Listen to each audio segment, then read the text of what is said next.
Hey everybody, Plushie here. Today we're going to be doing something a little bit different than usual, as we're going to be talking about the 4-star of a given banner before we actually delve into the 5-star. Now that is obviously mainly because of my personal preference, but also because to a lot of people, the 4 stars of summer events are usually as much a highlight as the 5-star of that event.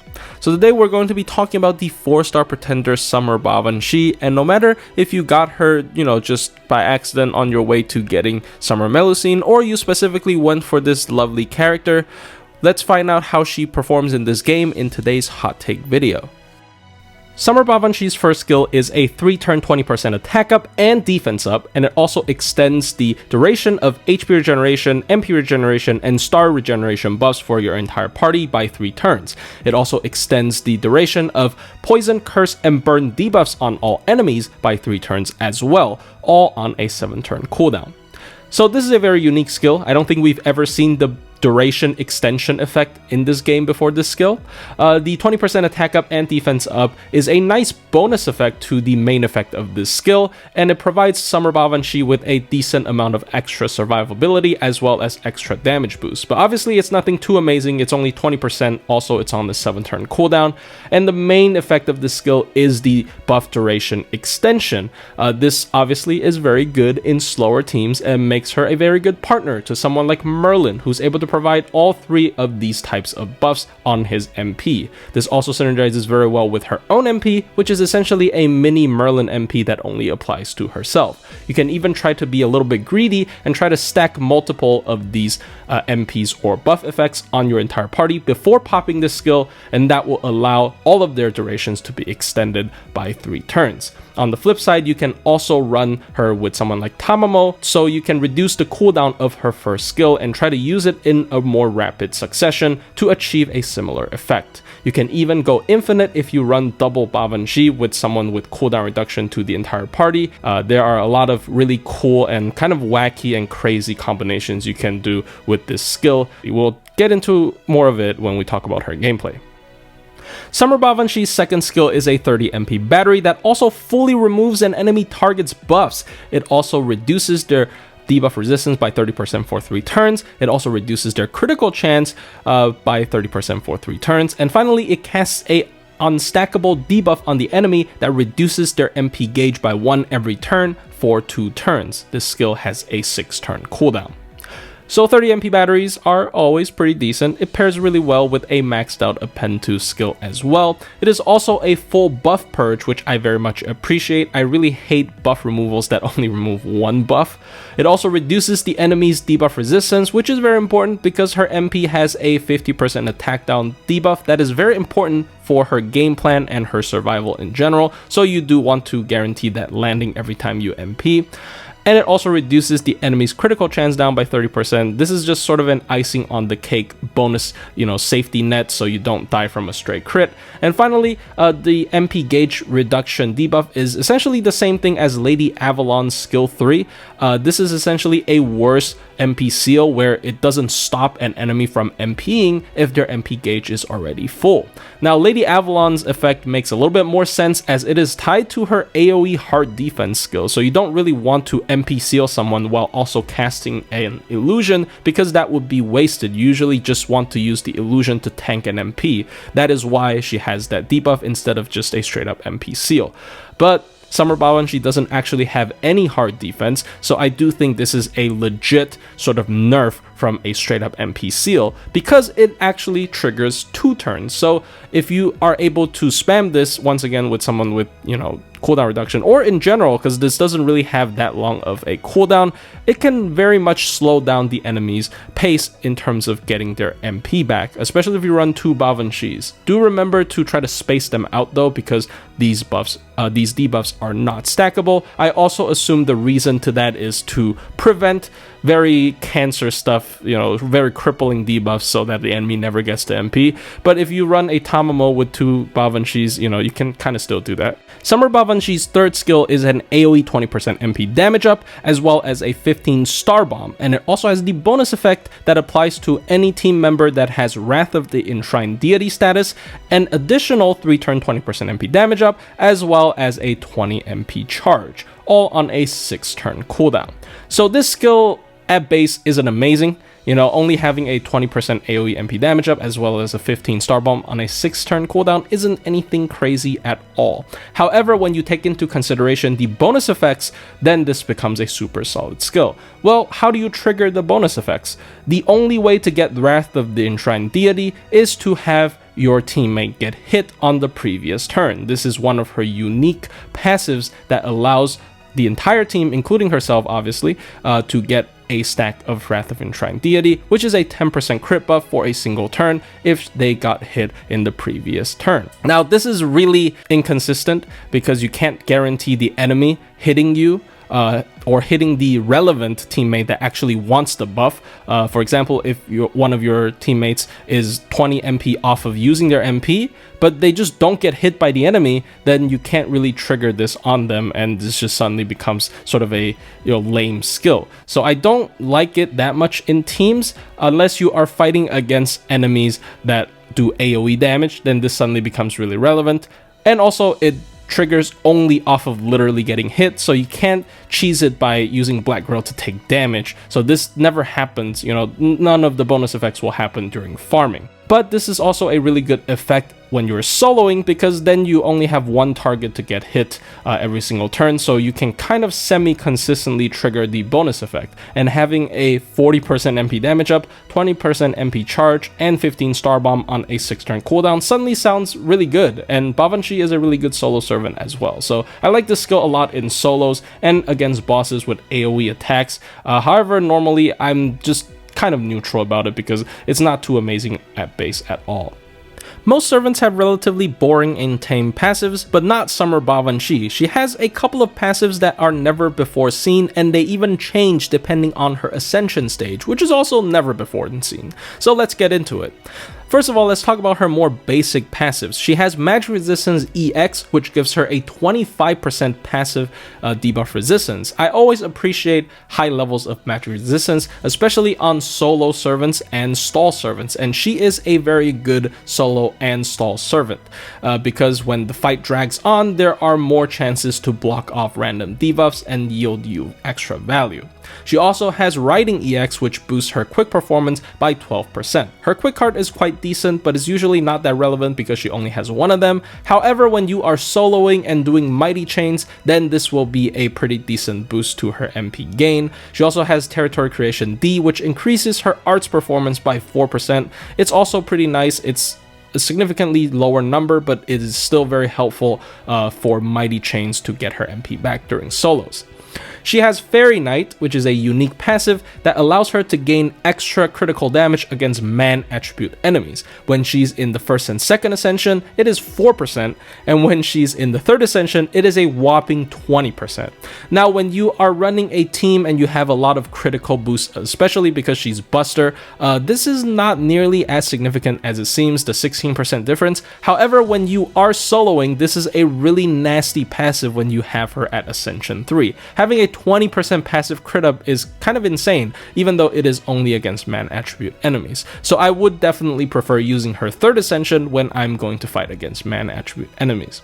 Her other unique passive is Priestess of the Enshrined Deity, and the first effect of this passive gives chaotic and good alignment allies passive MP gain up. When she's in 1st and 2nd Ascension, she gives them 5% passive MP gain up, and when she's in 3rd Ascension, she gives them 4% passive MP gain up. So this is a universal effect, meaning that if you're not fighting against man attribute enemies, 1st and 2nd Ascension are objectively better. For a servant who is focused on spamming their MP, no matter in a stall team or solos, this is a very decent passive effect, considering she herself is chaotic evil, so she gets half of this effect. This also means that all of her chaotic good allies gain 10% or 8% passive MP gain up. The difference between different ascensions of this passive is a lot smaller compared to the anti-man critical damage up, but at the same time this is not limited to only against a certain attribute enemy, and also MP gain up buffs are relatively rare in buster composition, so if you're running this in a team, this will scale a lot better than the critical buff. So overall, you know, this is also a really interesting buff. I like how the difference isn't too big, so you aren't forced into using any of the ascensions. Like, yeah, it is only 1% MP gain up difference, so if you do prefer the look of the third ascension, you can still run third ascension and you'd still get the effect of this passive. And the final effect of this passive is the one that I mentioned when talking about her skill 3, where she gives whoever gets hit on her party a Wrath of Enshrined Deity buff for a singular turn. In a team, this one turn 10% crit buff is basically nothing, and usually you just use it to trigger her skill 3's bonus effects, and because of its RNG nature, I don't really like it that much unless you're fighting against enemies that do AoE damage. On the flip side, this is already a pretty decent passive for solos even without the synergy with her skill 3. You are getting hit 2 to 3 times every single turn on the same character because you're the only one on screen, and you are getting a passive essentially 20 to 30% crit buff, which is really good for solos considering she doesn't have any other form of crit buff boost in her entire skill set. It scales really well with her during solos, and I really appreciate this passive. So overall, really interesting set of passives, really unique, and even has some flavors to it depending on her ascension. I really like this direction, hope they make something more like this in the future. And finally, her MP is an AoE 6-hit Buster MP that gives herself a 1000 heal per turn for 3 turns, a 10 MP generation per turn for 3 turns, and also a 10 star generation per turn for 3 turns. This MP also deals 150% anti-man damage, as well as inflicts curse and poison that deals 2000 damage per turn for 3 turns individually, and also it reduces the enemy's attack down by 50% for a singular turn. And finally, the overcharge effect of this MP is a buster up that triggers before the MP actually hits and only lasts for a single turn, that scales from 20% all the way up to 40%. So this is essentially the ultimate sustain MP that she is also able to stack whenever she loops her MP, which is quite easy if you put her in the right team or when she's soloing and using Mighty Chains every single turn.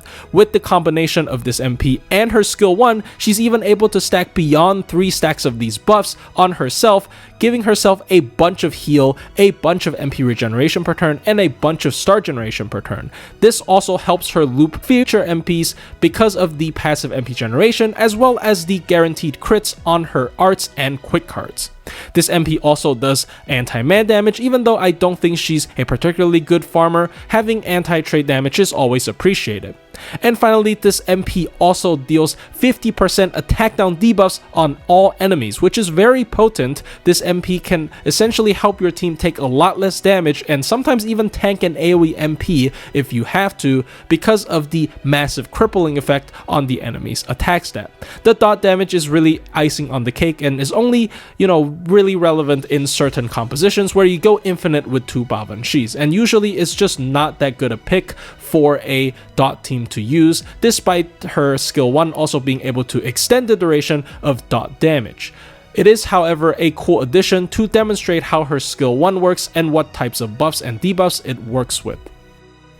So how do I feel about Baobhan Shi Summer? Well, Baobhan Shi Summer is certainly one of the most interesting characters we've had in a while, and especially shines in challenge quests as well as solos. But of course, we will still break her down as usual and talk about her farming ability first. And I'ma be real, she's not the most amazing farmer ever. She's just a standard 30 MP charger that has an anti-trade damage, which is pretty bog standard, and the fact that she's a pretender, which I personally dislike as a class for farmers. Same with alter egos, because they get easily walled out by nodes that have knights mixed with cavalries.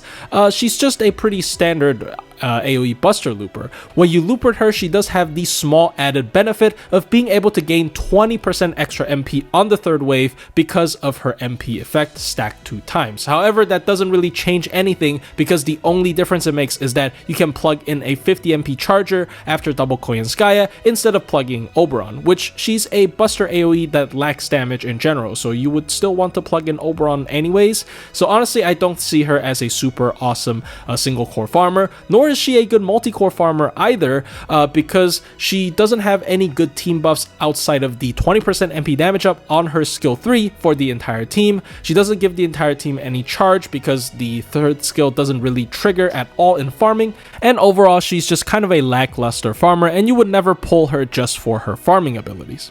And now we can actually get into the part where I think Baobhan truly shines, which is challenge quest performance.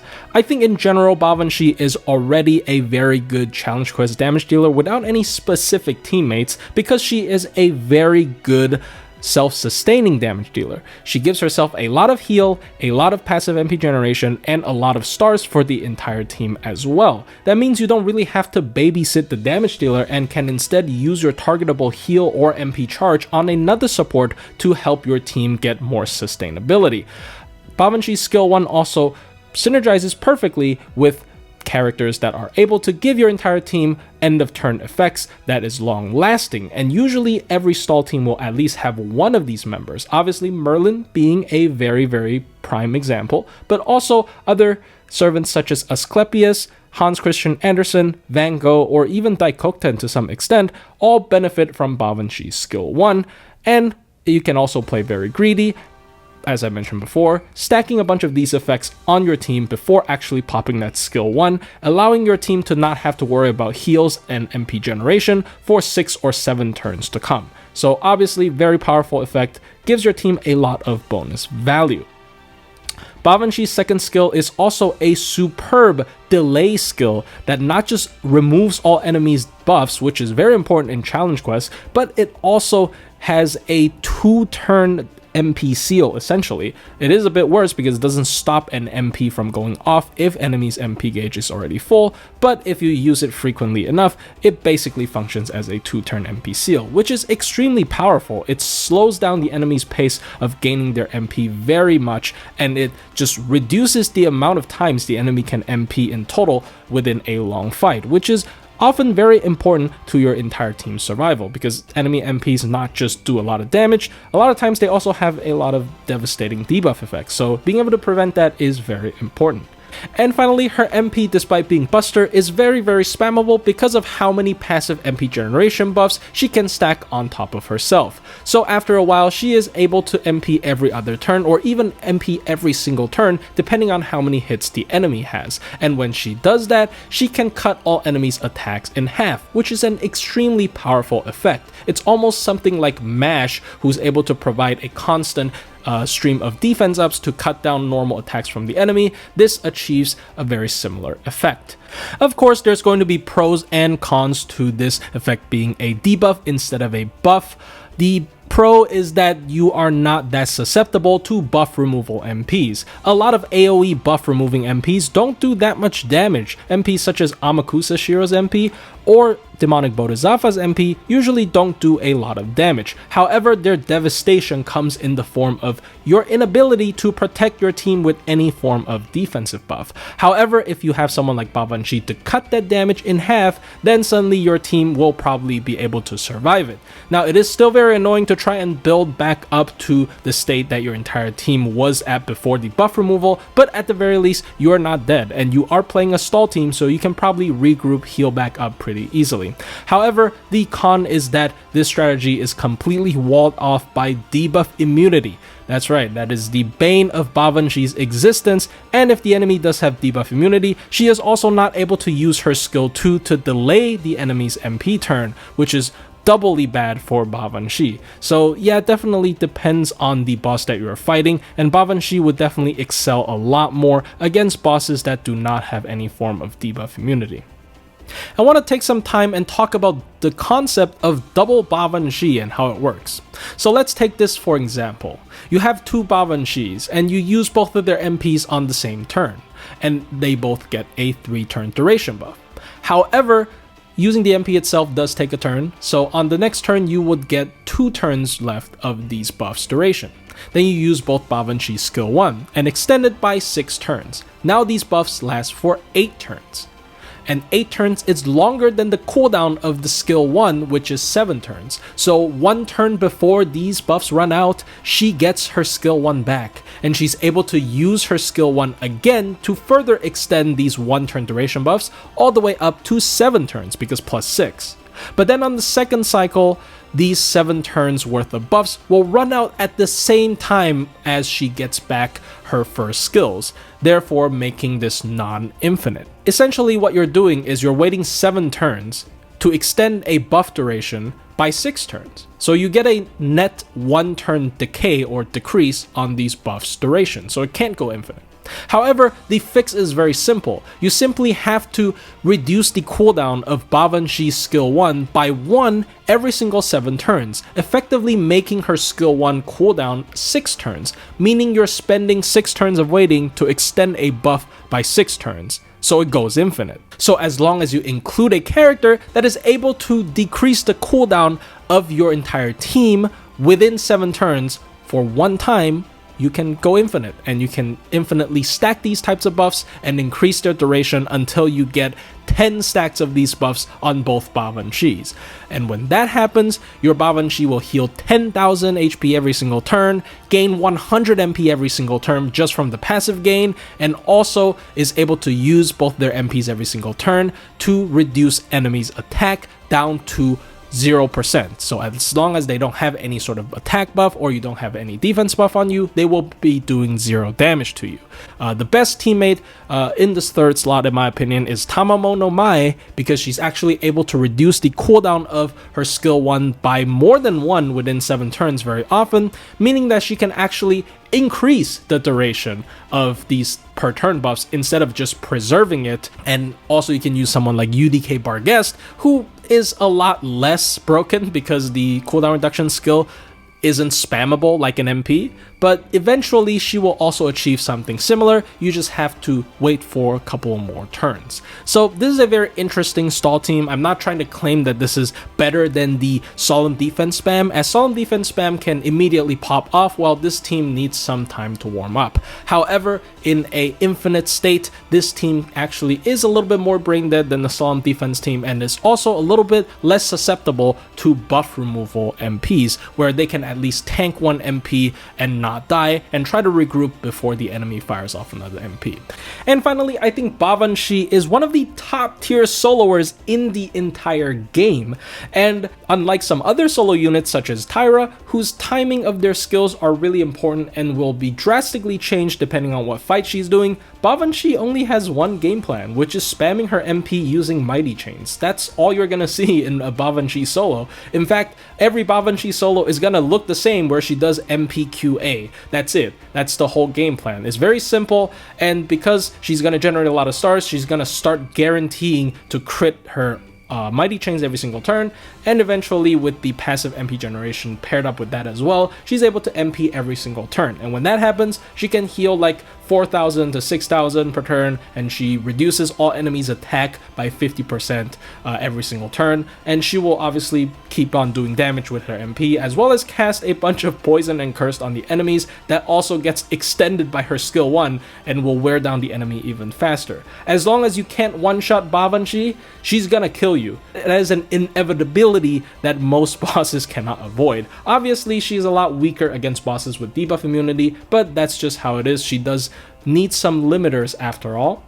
Summer Baobhanshi has extreme synergy with double Habertrot in solos. Habertrot is able to provide her with 4,000 heal per turn if you do double Habertrot for 5 turns, and she's able to extend that duration with her skill 1. And if you bring Atlas Academy into the mix, she's even able to extend that buff twice, which will yield her a net over 10 turns worth of 4k heal per turn, which is kind of insane for solos, especially in the early turns where she might not be able to loop her MP yet, and she would have a little bit trouble with sustain. Now with double Habertrot, this will no longer be an issue. Baobhanshi solos are super simple, as I mentioned before, but here are some things that I would take note of. First of all, I would be a little bit greedy before popping her skill 1 for the first time. I would try to get a back-to-back MP turn and extend 2 of her MP buffs durations with her skill 1.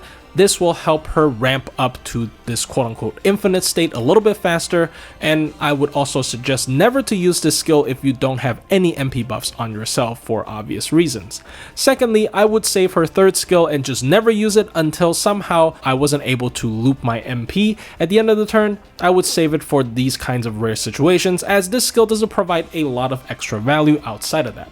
You can obviously also save her second skill for those, but her second skill has a lot more utility, such as removing the enemy's buffs as well as delaying the enemy's MP turn, so I would definitely, decide whether to save that for this kinds of occasions, depending on what enemy I'm fighting.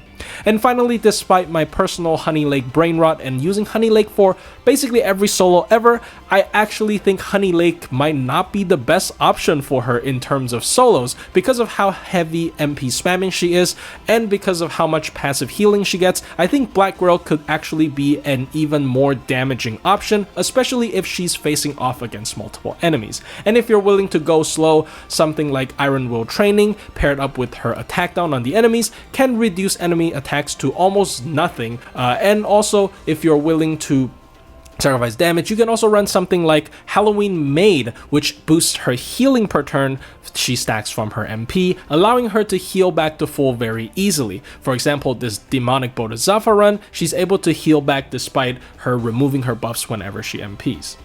So overall, I think Baobhan is a super cool and interesting character, a new age solo queen, as well as the enabler of one of the perhaps most hilarious but also surprisingly effective stall teams in the entire game, threatening to overtake Solemn defense spam if you have the time to set it up. However, this character is also nothing close to a must roll. She has almost zero relevance in farming, so she's just a good and fun consolation prize for the 5-star if you happen to get her on your way to get Melusine. I definitely would not say she is a must roll, but if you do happen to get her, try to raise her skill levels and have a roll with her. She's very, very interesting and a super fun unit to play around with. Anyways, hope you guys enjoyed this video and wish you all the best of luck for pulling for the newest summer servants, whoever you're going for. And I'll see you guys in the next one.